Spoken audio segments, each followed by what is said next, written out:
গুরুতর অসুস্থ হয়ে হাসপাতালে ভর্তি হয়েছেন অভিনেত্রী রিমো। দীর্ঘদিন ধরে টেলিভিশন, নাটক সহ ছোট পর্দায় ও সিনেমায় অভিনয় করেছেন প্রয়াত বরেণ্য চিত্রনায়িকা টিনা খানের মেয়ে অভিনেত্রী রিমু রেজা খন্দকার। সাবলীল অভিনয়ের মাধ্যমে দর্শকদের এতদিন আনন্দ দিয়ে আসলেও ভালো নেই এই অভিনেত্রী।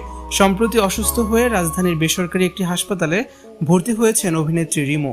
বৃহস্পতিবার 2 মে সন্ধ্যায় অভিনেত্রী রিমুর অসুস্থতার বিষয়টি নিশ্চিত করেছেন অভিনেত্রী সামিরা খান মাহি।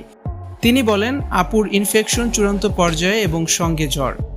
অভিনেত্রী মাহি জানান, ছোট ছোট নানান সমস্যা দেখা দিয়েছে রিমো আপুর। 4 দিন প্রচুর পেট ফুলেছিল, স্টুল আটকে গিয়েছিল, ফিস্টুলারও সমস্যা রয়েছে, আবার হিমোগ্লোবিনও অনেক কম। এর আগে সোশ্যাল মিডিয়া ফেসবুকে ভেরিফাইড প্রোফাইল থেকে এক পোস্টে অভিনেত্রী রিমোর অসুস্থতার কথা জানান অভিনেত্রী মনিরা আক্তার মিঠু।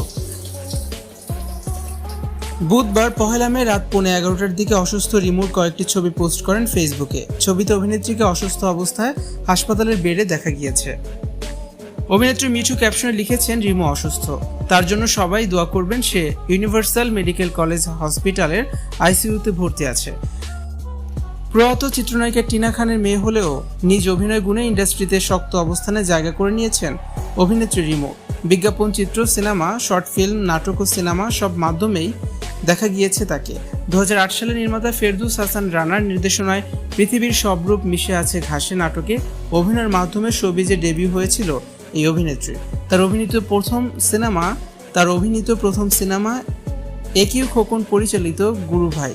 এরপর জাকির হোসেন রাজুর ভালোবাসলে ঘর বাঁধা যায় না, তানভীর মোকাম্মেলের জীবন ঢুলি, গোলাম রাব্বানি বিপ্লবের বৃত্তের বাইরে, লাভ স্টেশন, মোহাম্মদ হোসেন জেমির কিং খান সিনেমায় তাকে দেখা গিয়েছে।